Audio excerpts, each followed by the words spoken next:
다시 인사드리겠습니다. 안녕하세요. 네. 저번 제가 말씀을 전해드릴 때 갈라디아서 1장 말씀 같이 나눴었는데요. 갈라디아서 1장 말씀 조금 요약을 해보자면,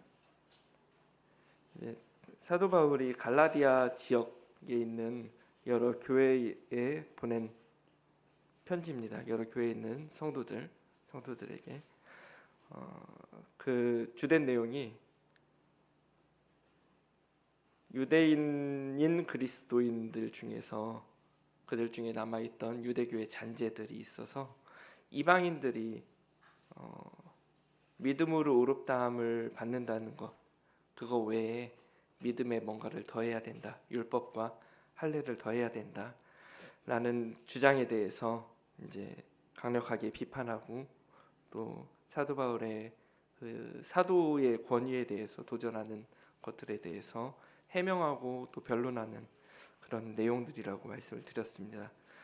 그래서 지난 시간 1장에서 사도 바울이 사람에게 인정받은 것이 아니라 예수님께 직접 사도로 부름받았다, 그리고 하는 그런 사도의 권위에 대한 강력한 변호를 했었고요. 그리고 또 복음이 다른 복음은 없다, 그리고 율법을 강조하는 율법주의자들을 강력하게 비판을 했었습니다.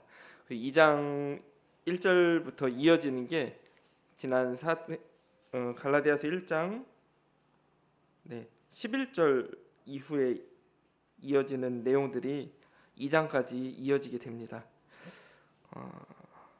한번 보시면은요, 1절 14년 후에 내가 바나바와 함께 디도를 데리고 다시 예루살렘에 올라갔나니 계시를 따라 올라가 내가 이방 가운데서 전파하는 복음을 그들에게 제시하되 유력한 자들에게 사사로이 한 것은 내가 다름질하는 것이나 다름질한 것이 헛되지 않게 하려 함이니라. 지금 갈라디아서 2장 1절과 2절에서 이야기하는 내용이 사도행전 15장에서 나옵니다. 사도행전 15장 말씀을 함께 보시면 도움이 될 것 같아요. 사도행전 15장 말씀 보시겠습니다.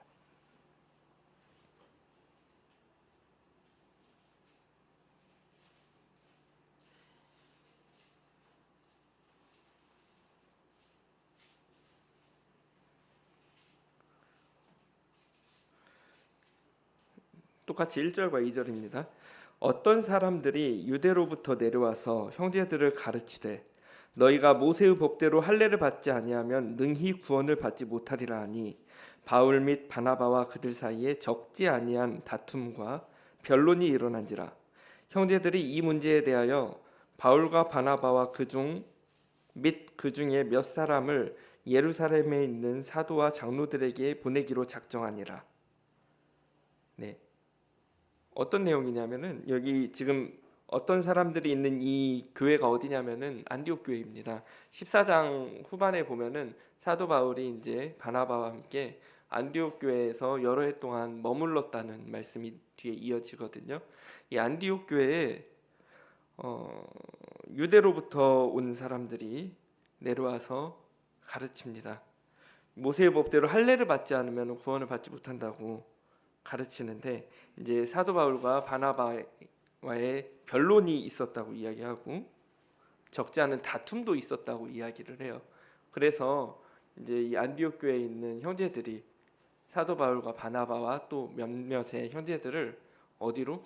예루살렘으로 보내서 이 내용에 대해서 한번, 예루살렘에는 누가 있었냐면요, 그때 당시 베드로, 요한, 야고보와 같은 예수님의 사도들이 있었어요. 예수님의 제자들이 있었어요. 그래서 그들에게 보내서 판단을 받게 하자라고 이야기를 합니다. 그래서 3절에 보면은 이제 교회의 전송을 받고 그들이 예루살렘으로 갑니다. 안디옥에서 베니게와 사마리아 지방을 거쳐서 예루살렘 지방으로 가게 되는데, 이제 가면서 그들 베니게와 사마리아 지방에서 만나는 성도들에게 이방인들이 하나님께 돌아온 사건들을 이야기하니까 형제들에게 큰 기쁨을 줬다고 말씀을 하고 있거든요. 가면서 만난 성도들과 교제를 합니다. 우리가 이방인들에게 복음을 전했더니 이방인들도 똑같이 하나님을 믿고 그들에게도 성령이 임하시고 그들에게도 변화가 일어났다. 그리고 그들도 우리와 똑같은 성도가 되었다. 이런 것들을 형제들에게 전하니까 그들 가운데 큰 기쁨이 있었다고 이야기를 해요. 그리고 나서 이들이 4절이죠. 예루살렘에 도착해서는 그곳에 있는 사도와 장로들에게 영접을 받았다고 이야기를 해요. 사도 바울의 사도권에 대해서 비판하는 사람들에 대한 반박이기도 한 거죠. 어떻게 사도 바울이 사도로 인정받은 사람이 아니라면 장로들에게 또 사도들에게 영접을 받았겠느냐 하는 그런 말이 되는 겁니다. 또 그리고 영접을 받고 하나님이 자기들과 함께 계셔 행하신 모든 일을 말하매라고 이야기를 하고 있습니다. 그동안에 있었던 사도 바울이 1차 전도 여행 가운데 갈라디아 지역에서 하나님을 전하고 그들 가운데서 복음이 전해진 사건들, 그리고 이방인들이 하나님께로 돌아온 사건들, 또 그곳에 교회가 생긴 사건들을 이야기를 하니까 그들 가운데서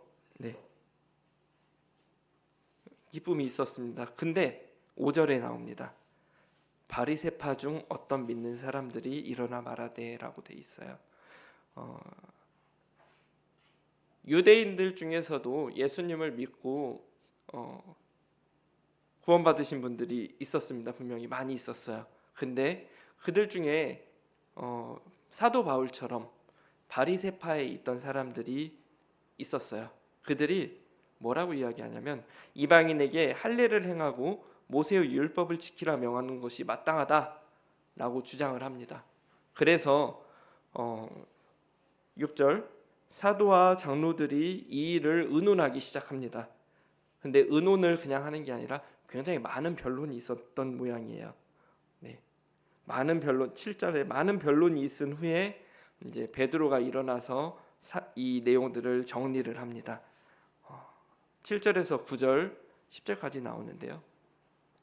베드로가 고넬료에게 복음을 전한 그 사건에 대해서 이야기를 하는 거예요. 그리고 10절에 보면은 우리 조상과 우리도 능히 매지 못하던 멍에를 이방인들 제자들의 목에 두려고 하느냐 라면서 동일한 은혜로 우리가 구원을 받은 것을 믿는다고 그들 가운데서 선언합니다. 그리고 나서 바울과 바나바가 이방인들에 대한 전도한 그 사역에 대한 이야기를 전해 듣고 또 마지막으로 야고보가 그들 가운데서 정리를 해주죠. 형제들아 내 말을 들으라 하면서 정리를 합니다. 야고보의 권위를 생각을 하면은 야고보는 이때 당시 예루살렘 교회의 목회자라고 보시면 되세요. 그리고 갈라디아서에 보면은 야고보를 기둥같이 여기는 야고보라고 기록을 해놨습니다. 대표자격인 것이었고 또 목회자격이었어요. 그리고 야고보서를 기록한 내용으로 미루어 봤을 때 야고보는 이렇게 표현하기는 좀 그렇지만 뭐 보수와 진보 이런 것을 이야기를 하자면 야고보는 굉장히 보수적인 사람으로 보여집니다. 그 믿음으로부터 나오는 결과물인 이 행위에 대해서 굉장히 강조했던 사람이기 때문에 그런 보수적인 사람으로 보여집니다. 근데 이런 야고보가 16절과 17절에 보시면은 구약의 내용을 인용을 해서 이야기합니다. 16절 이후에 내가 돌아와서 다윗의 무너진 장막을 다시 지으며 또 그 허물어진 것을 다시 지어 일으키리니 이는 그 남은 사람들과 내 이름으로 일컬음을 받는 모든 이방인들로 주를 찾게 하려 함이리라 하셨으니 즉 예로부터 이것을 알게 하시는 주의 말씀이라 함과 같으니라.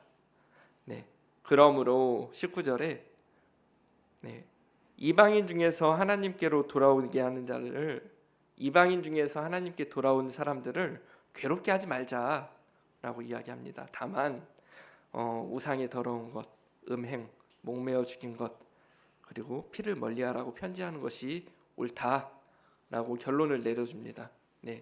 그렇다면 바리새파 사람들이 주장하던 이방인들도 구원을 받으면, 이방인들도 예수님을 내 주로 영접하면은 할례를 행하고 율법을 지키라고 해야 된다는 그 주장이 틀리다는 것을 이제 선언을 하는 거죠. 그리고 나서 그 뒤에 보면은 이것을 편지로 써서 바울과 바나바와 함께 안디옥으로 보내기로 결정을 했다고 이야기를 합니다. 근데 바울과 바나바만 보내면은 사람들이 니네들이 가서 또 니네들이 주장한 바대로 이야기하는 거 아니냐라고 할 수도 있잖아요. 그래서 그들 가운데 예루살렘에 있는 성도들, 교회 사람들을 선택해서 보냅니다. 그 사람들이 유다와 실라예요. 바울과 바나바가 가서 말을 하면 안 믿을 수도 있으니까 혹시 몰라서. 그래서 이것을 안디옥에만 보낸 것이 아니라 수리아, 지금으로 말하면 시리아이고요, 길리기아에 있는 이방인 형제들에게 보내서 함께 있게 합니다. 그 시리아와 길리기아 안디옥이 어디냐면은 갈라디아 지방이에요. 근데 이런 일이 있었음에도 불구하고 또 이런 일이 또 갈라디아 교회에서 또 이런 일이 있으니, 또 율법을 주장하는 사람들이 있으니 얼마나 답답했겠어요.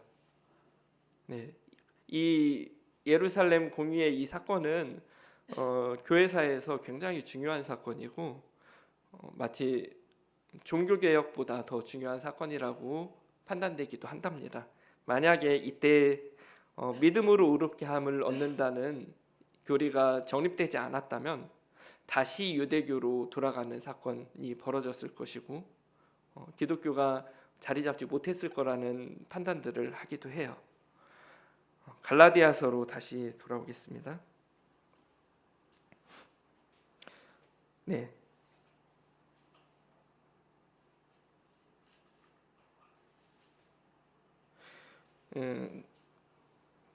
바나바와 바울이 함께 예루살렘으로 갔고요.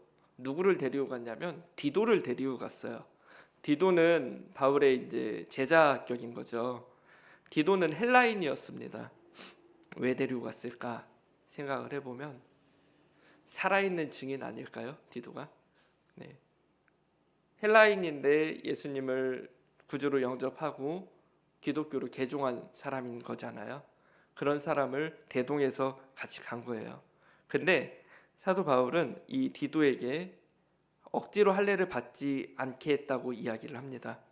이것은 사도 바울이 그동안 전해왔던 이 복음이 은혜로 근거한 것이고, 또 율법주의자들이 이야기하는 것처럼 율법으로 구원을 받는 게 아니다라는 것을 직접적으로 보여준 거기도 해요. 4절에서 이야기합니다.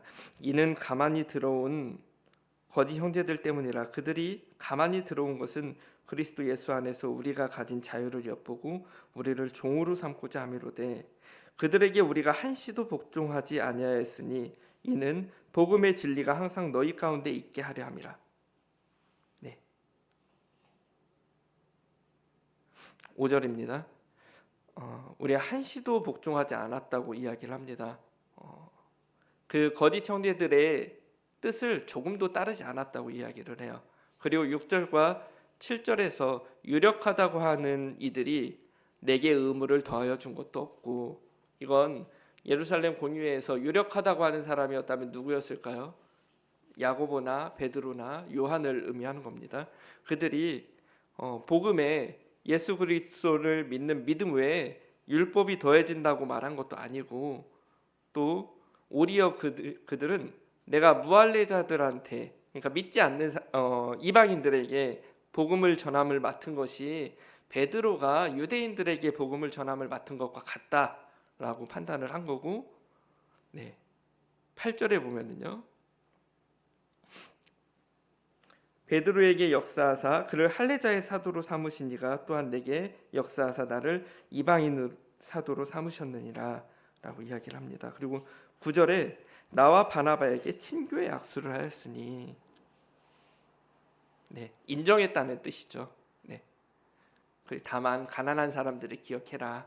라고 이야기를 했다고 합니다. 하지만 이제 바울은 가난한 사람들을 생각하는 것은 원래부터 내가 해오던 것이다 라고 이야기를 하면서 사도 바울의 사도권에 대해서 강력하게 변호를 하고 또 믿음으로 얻는 구원에 대해서 강력하게 복음의 정당성을 주장을 하고 있습니다. 갈라디아서가 이러한 편지라고 했었죠. 구원받는 게 믿음으로 받는 구원에 대해서 이게 완벽한 게 아니고 할례나 율법을 지켜야 한다고 주장하는 사람들에 대한 반박이라고 했잖아요. 그리고 나서 이제 11절부터는 베드로가 저지른 잘못에 대해서 이야기를 하면서 사도 바울의 주장에 대해서 쐐기를 박는 거예요. 베드로를 책망했다고 이야기를 합니다. 게바가 안디옥 11절입니다. 게바가 안디옥에 이르렀을 때 책망받을 일이 있기로 내가 그를 대면하여 책망하였노라. 짬밥으로 따지면은 베드로는 쳐다볼 수 없는 병장인 거죠. 사도 바울 입장에서는. 왜냐하면은 베드로는 예수님이 처음부터 선택해서 예수님을 따라다니면서 예수님의 행하신 것들을 다 봐왔고 예수님의 죽음과 부활을 다 봤던 사람이고, 사도 바울은 예수님이 천국으로 올라가시고 나서 그 다음에 이제 예수님을 만나고 사도로서 인정받은 사람이잖아요. 짬밥으로 따지면은 이등병과 병장과 같은 사이인데 이등병이 병장을 대면해서 얼굴을 이렇게 마주보고 책망했다고 이야기를 합니다. 이 베드로라고 하면은 천국의 열쇠를 내게 주었다고도 이야기를 하셨고 예수님의 또 수제자라고 불림을 받기도 하는 그런 사람이잖아요. 참 있을 수 없을 것 같은 일인데 어떤 일이 있었냐면요. 베드로가 12절부터 쭉 나오는 얘기 말씀입니다. 베드로가 이 안디옥 교회에 종종 왔었던 모양이에요. 아까 사도행전 14장에서 후면에 보면은 사도 바울과 바나바가 안디옥 교회에서 머물면서 그들을 북돋았다고 이야기를 하고 있거든요. 근데 그 안디옥 교회에 베드로도 왔었던 모양이에요. 그리고 와서 당연히 이방 성도들이 있었겠죠. 이방 형제들이 있었겠죠. 그들과 함께 식사를 하고 있었어요. 같이 밥을 먹고 있었는데 예루살렘에 야고보로부터 온 사람들이 온다는 얘기를 듣고 나서는 두려워해서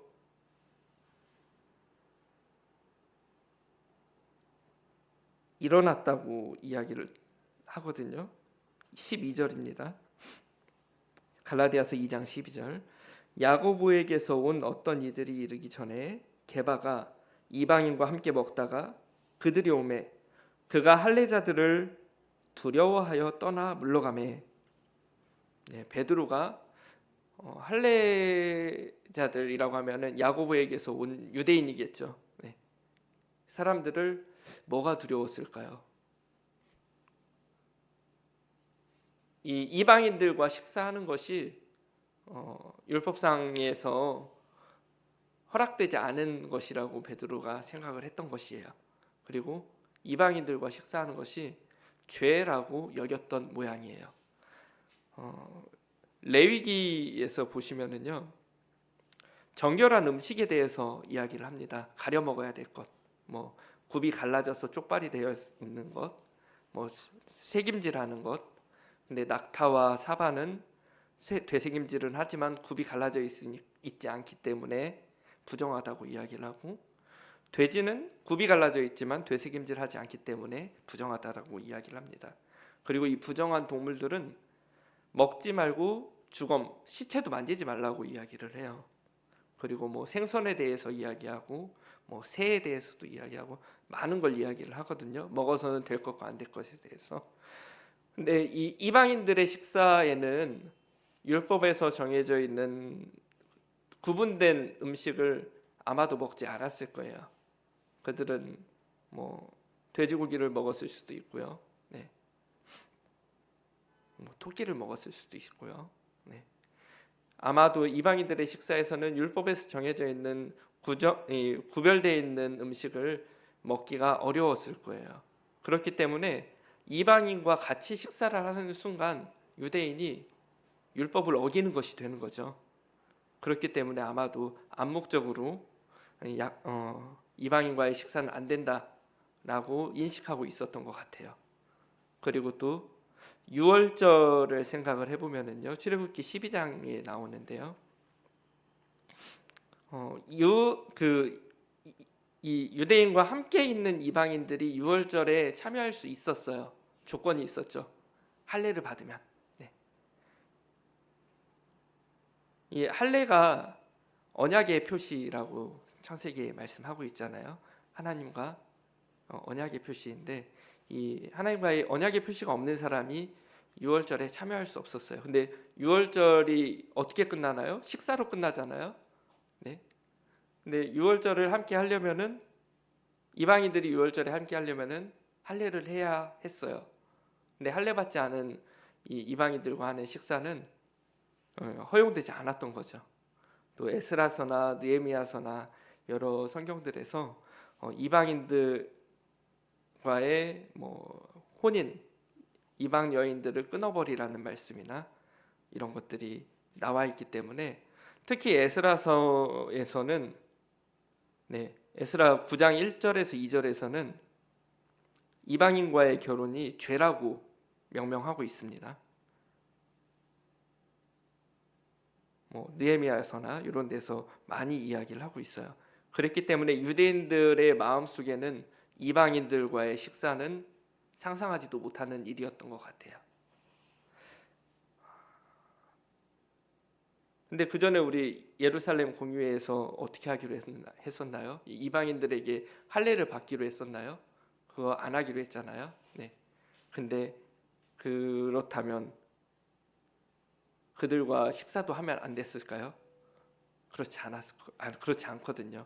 우리 성도들 간의 교제에 식사는 굉장히 중요한 부분을 차지해요.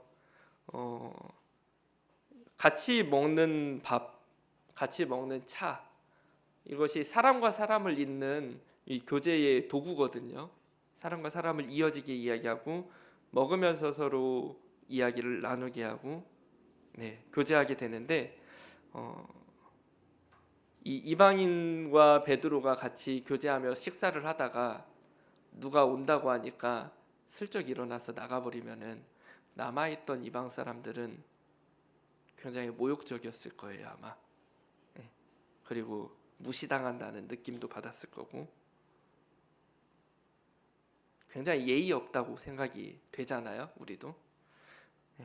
근데 그런 행동을 베드로가 했다는 거예요. 근데 13절에 보면은요, 남은 유대인들도 그와 같이 외식함으로 바나바도 그들의 외식에 유혹되었느니라. 베드로가 일어나서 나가니까 남아있던 유대인들도 일어나서 나가요. 상상해 보세요. 베드로가 일어나서 나가니까 다른 사람들도 하나 둘씩 나가요. 그리고 이 안디옥 교회를 섬기고 있던 바나바까지도 일어나서 나가요.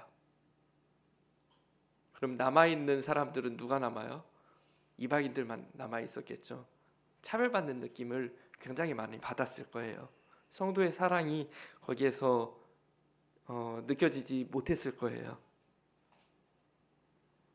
그래서 이 사람들은 할례 안 받기로 했는데 할례 받아야 되나? 이런 생각도 하지 않았겠어요? 할례 받지 않아도 믿음으로 구원을 받는다고 이야기를 하면서 내가 이런 취급을 받아야 되나? 이런 이방 사람들의 생각이 분명히 있었을 거예요. 14절입니다.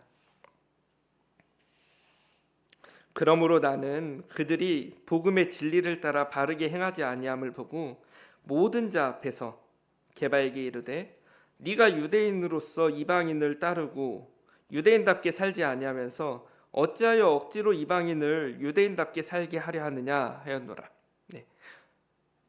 베드로한테 사도 바울이 네가 유대인으로서 유대인답게 살지 않으면서 너도 율법을 다 지키지 않으면서 어떻게 이방인들한테 유대인처럼 살라고 합니까? 책망을 한 거죠. 그리고 15절은 우리는 원래 이방인 곧 죄인이 아니라 유대인으로 태어났다. 근데 16절에 이제 16절부터 이제 복음이 확실하게 정리되어 있는 한 구절입니다.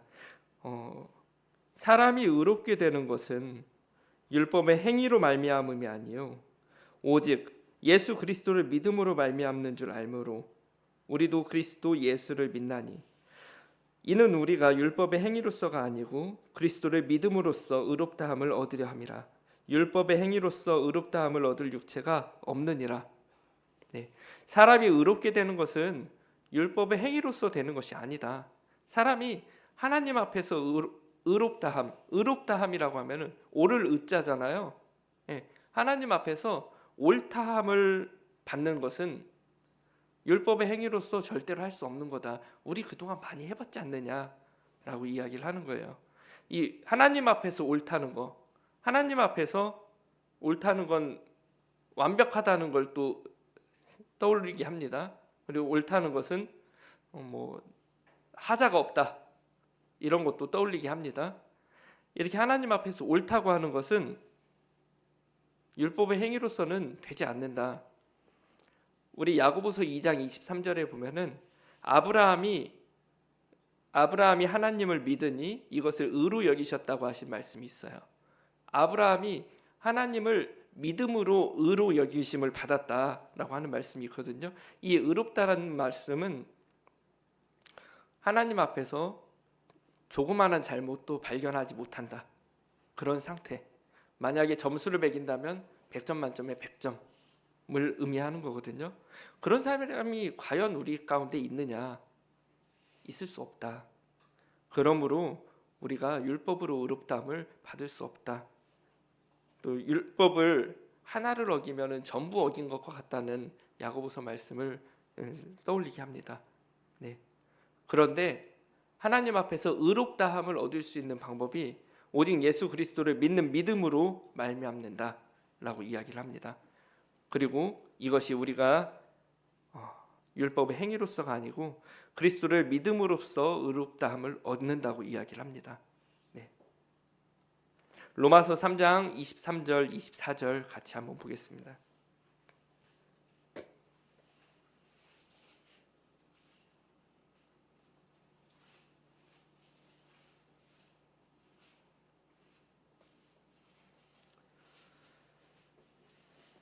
모든 사람이 죄를 범하였음에 하나님의 영광에 이르지 못하더니 그리스도 예수 안에 있는 속량으로 말미암아 하나님의 은혜로 값없이 의롭다 하심을 얻은 자 되었느니라. 네. 그리스도 예수 안에 있는 구속으로 말미암아 속량으로 말미암아서 우리가 값없이 의롭다 하심을 얻었다고 말씀하고 있어요. 우리를 의롭다 하기 위해서 예수님께서 당하신 고통과 죽음과 수고와 그 부끄러움을 우리는 생각해야 됩니다. 믿음으로 의롭다 하심을 주기 위해서 예수님은 고통을 당하셨고요. 죽으셨고요. 네. 이렇게 부끄러움을 당하셨어요. 그것을 우리는 잊지 않아야 해요. 의롭다고 불러주신 거거든요. 의롭다고 우리를 선언해 주신 거예요. 그렇기 때문에 우리가 하나님 앞에서 우리의 의로움을 우리가 조금이라도 잘했어요 하는 것을 하나님 앞에서 우리가 자랑해서는 안 됩니다. 왜냐하면 우리 스스로 하나님 앞에서 자랑할 것이 없기 때문이죠. 우리를 의롭다 하신 것은 예수님 때문이지 나 때문인 건 하나도 없기 때문이거든요. 우리가 자랑할 것은 예수님만 자랑해야 됩니다. 네, 17절입니다. 갈라디아서 2장 17절입니다.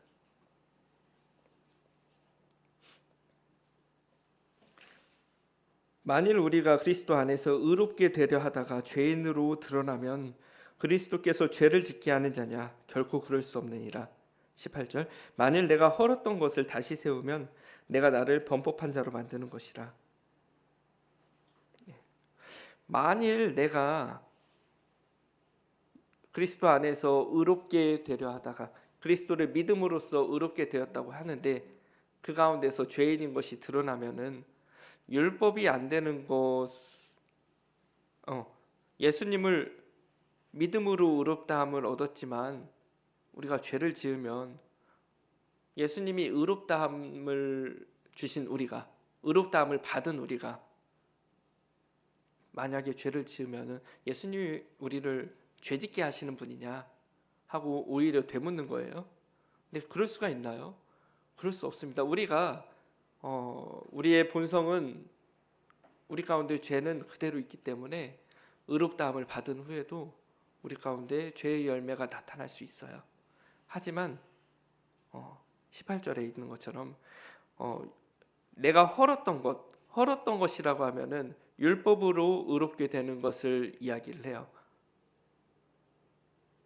헐었던 것을 다시 세우면 율법으로 의롭게 된다는 것을 다시 가르치면은 그것이야말로 내가 틀림없이 죄를 짓는 것이다라고 사도 바울은 이야기합니다. 그리고 19절에 내가 율법으로 말미암아 율법에 대하여 죽었다고 말씀하고 있습니다.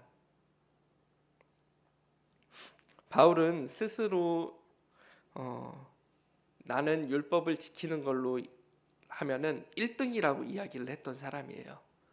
가말리엘 문화에 있던 사람이고, 1등이라고 이야기를 했던 사람이거든요. 근데 그런 사람이 율법으로는 안 돼.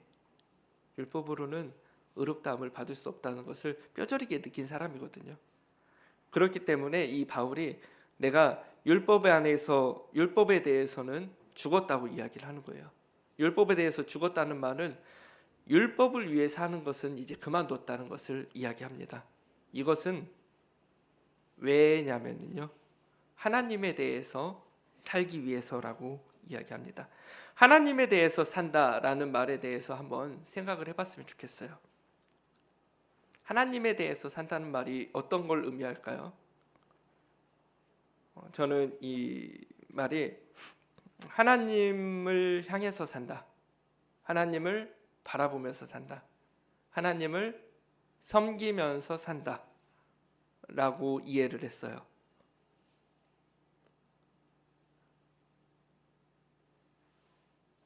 사도 바울이 율법으로 하나님을 섬겨보면서 살려고 했는데 그게 안 되더라. 그래서 나는 예수님을 믿고 나서 예수님을 믿음으로 하나님을 향해서 하나님을 섬기면서 사니까 이게 되더라, 이 말이거든요.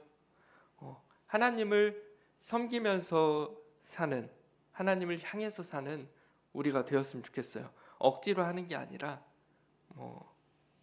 내가 지옥 갈까 봐 무서워서 하는 게 아니라, 또는 다른 사람들의 시선을 의식해서 하는 것이 아니라 내 마음속에서 나오는 감사함으로, 내 마음속에서 나오는 기쁨으로, 또 예수님의 그 은혜를 우리가 생각하면서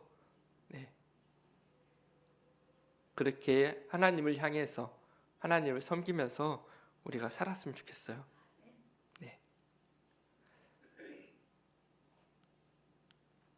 20절입니다.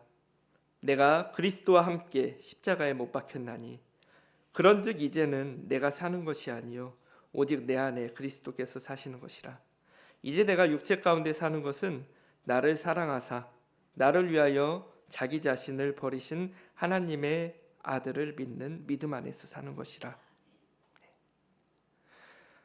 이제는 내가 사는 것은 내가 사는 것이 아니라 내 안에 계신 그리스도께서 사시는 것이다. 예수님께서 내 몸을 움직이게 하고 예수님의 의지에 따라서 내가 행동하고 사는 것이다 라고 이야기합니다. 내가 지금 사는 것은 나를 사랑하셔서 나를 구원하려고 자기 몸 버리신 하나님의 아들을 믿는 믿음으로 사는 것이라고 이야기하거든요. 우리의 삶의 모습이 이와 같아야 할 겁니다.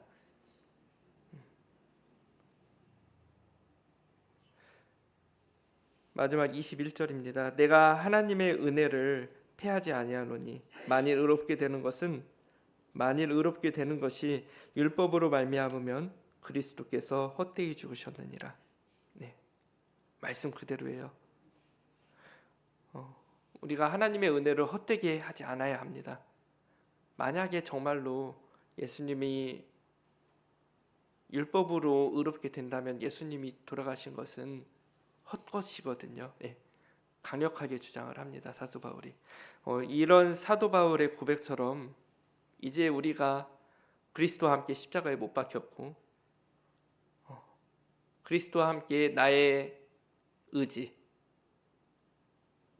나의 죄,